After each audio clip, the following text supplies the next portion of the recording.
Fala, meus amigos, tudo na paz, tudo tranquilo? Então, estou aqui na escola esperando os alunos chegar para a aula, então vou aproveitar para tentar fazer um resumo rapidão, né, sobre a crítica de Kant, ou seja, o criticismo kantiano. Então vamos lá, antes que o pessoal comece a chegar, eu tenho que parar no meio do caminho, não é verdade? Então Immanuel Kant foi um grande filósofo alemão, né, do século XVIII para o começo do século XIX, e faz uma reflexão paralela entre o racionalismo e o empirismo. Então, é em cima dessa reflexão que a gente vai analisar.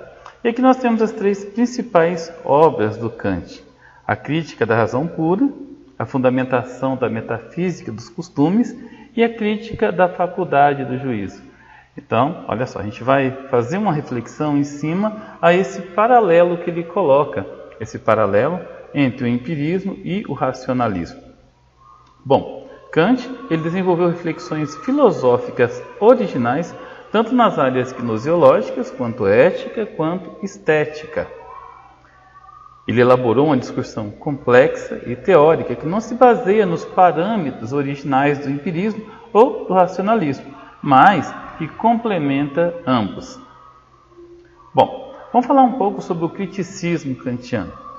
O criticismo kantiano trata da inspeção racional da razão, ou seja, do exame crítico da própria razão, examinando suas possibilidades e seus limites, o que é ou o que não é passível de realização pelo intelecto humano.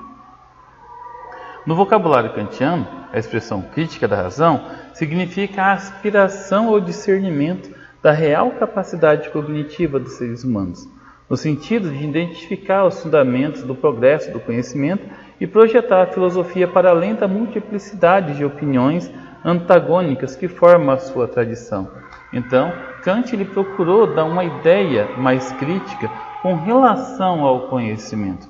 Essa ideia um pouco mais crítica é onde ele faz um paralelo entre o empirismo e o racionalismo. Ele compreende que o exame crítico da razão resulta em uma teoria totalmente original, ou seja, esse paralelo, não é verdade? Bom, mas em que se baseia essa teoria crítica? Bom, Kant observa que a lógica, inaugurada por Aristóteles, os saberes matemáticos fixados por Euclides, a física de Isaac Newton, ou seja, todos esses pensadores práticos, esses pensadores teóricos, na verdade, produzem conhecimentos que são evidentes, que são irrefutáveis, né? Ou seja, todos os conhecimentos até então possuem uma lógica muito forte. Conhecimento tanto da matemática quanto da física, com certeza, não há discussão a respeito deles. Em outras palavras, Kant destaca que são indiscutíveis os progressos realizados pelas ciências exatas e também pelas ciências experimentais. Mas e as questões metafísicas? Como as especulações em torno da existência de Deus, da imortalidade da alma, da essência do mundo, e essas questões, como que elas podem serem discutidas? E o conhecimento a respeito da metafísica? Bom, para isso, ele colocou duas formas de juízo: o juízo analítico a priori e o juízo sintético a posteriori, né? Então, ao analisar o conhecimento, Kant se baseia na cronologia. Primeiramente, nossos sentidos são afetados pelos objetos da realidade. E essas representações da recepção sensorial estimula nossa faculdade intelectual na busca por conhecimento. Contudo, o conhecimento não pode ser entendido apenas através das impressões sensíveis, mas também pode ser produzido, de fato, através do estímulo da experiência. Vamos começar analisando o juízo analítico a priori. Bom, um conhecimento pode ser a priori quando ele procede da razão e independe da experiência. Trata-se de um conhecimento necessário e universal. Aqui nós temos um exemplo, né? Eu gosto muito da geografia, eu sou geógrafo, e que eu coloquei um mapa mundi, com destaque para o Brasil. Nesse mapa a gente pode analisar o seguinte, né? O Brasil, ele é maior ou ele é menor do que o mundo? Ou seja, a parte, ela é menor do que o todo. E esse tipo de conhecimento você adquire apenas através da observação. Não é necessário a questão da experiência. Nos juízos analíticos, o predicado pertence ao sujeito, está contido nele. São a priori explicativos, necessários e universais. Neles, o predicado é extraído da própria análise do sujeito. Ou seja, um juízo analítico consiste na explicitação do que é implicitamente conhecido. O que é maior? Um pedaço da melancia? Uma talha da melancia? Ou a própria melancia? Ou um pedaço da pizza? Ou a própria pizza? Vamos analisar agora o juízo sintético a posteriori. Esse tipo de conhecimento, né, tem a sua origem na experiência, na observação de um evento da realidade. Em outras palavras, é um conhecimento que se baseia na constatação empírica de um fato. Por exemplo, como vocês estão vendo na imagem aqui, né? Olha só, um trânsito intenso de veículos.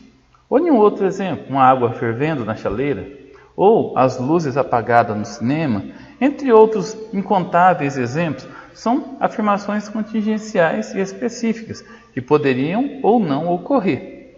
Portanto, um conhecimento a posteriori jamais contém necessidade e universalidade. Esse conhecimento a posteriori, ele pode vir ou não a existir. Tudo baseia na questão da experiência.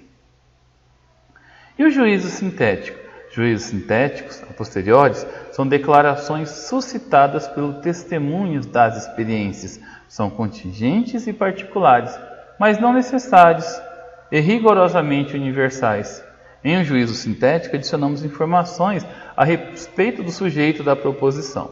E aqui eu trouxe alguns exemplos para a gente poder entender um pouquinho esse juiz assintético, esse juiz a posteriori, ou seja, aquele que é pautado na experiência, né? Como aqui o exemplo, todos os corpos são pesados. Nesse caso, o predicado refere-se ao peso, não é algo pertencente ao conceito, e sim ao que se constata pelas observações empíricas. Nessas duas imagens extraídas da internet, quais são os corpos? Para o garoto que vocês estão vendo na imagem, pode ser que esse halter seja muito pesado para ele, talvez até mais mesmo que o halterofilista no outro lado. Então, a qual corpo está sendo referido? O corpo do garoto em si, ele, na minha observação, pesa razoavelmente pouco se comparado ao halterofilista, mas essas constatações, ela parte da experiência de quem passa por ela. Elas são empíricas. Então, o conhecimento empírico diz respeito ao juiz sintético a posteriori. Tá? O conhecimento analítico, racional, é o juiz a priori, okay? O analítico. Bom, podemos destacar então que os juízes analíticos não realizam propriamente a aquisição de conhecimentos, mas sim se desenvolvimento ou explicitação. Ao sentenciar, por exemplo, que todos os triângulos têm 3 ângulos e 3 lados, sublinha-se o que é implícito ao conceito do triângulo, mas não se expande o conhecimento sobre a forma geométrica. Os juízes sintéticos, por sua vez, efetuam a expansão do conhecimento, adicionando predicados ao sujeito, como é o caso quando se observa que a água ferve a uma temperatura de 100 graus. Você consegue superar o conhecimento a partir desse juízo. Bom, aí nós chegamos numa terceira forma de juízo, uma terceira classe, segundo Kant, o juízo sintético a priori, quando ele identifica o que ele chama de criticismo kantiano. Nós localizamos juízos sintéticos a priori na matemática, nas ciências da natureza, né? O filósofo contesta tanto as concepções empiristas quanto as racionalistas do conhecimento, estabelecendo que o conhecimento depende tanto do conhecimento quanto dos seus objetos. Para exemplificar, Kant utiliza a metáfora de Copérnico, que questionou o modelo heliocêntrico do século XVI e propôs a concepção astronômica geocêntrica, ou seja, até o século XVI acreditava-se que a Terra era o centro do mundo e o Sol e os outros astros giravam ao redor dela. Copérnico criticou essa constatação, propondo um novo modelo. Então, para Kant, Os juízos sintéticos, a priori, expressam a aquisição de conhecimentos científicos.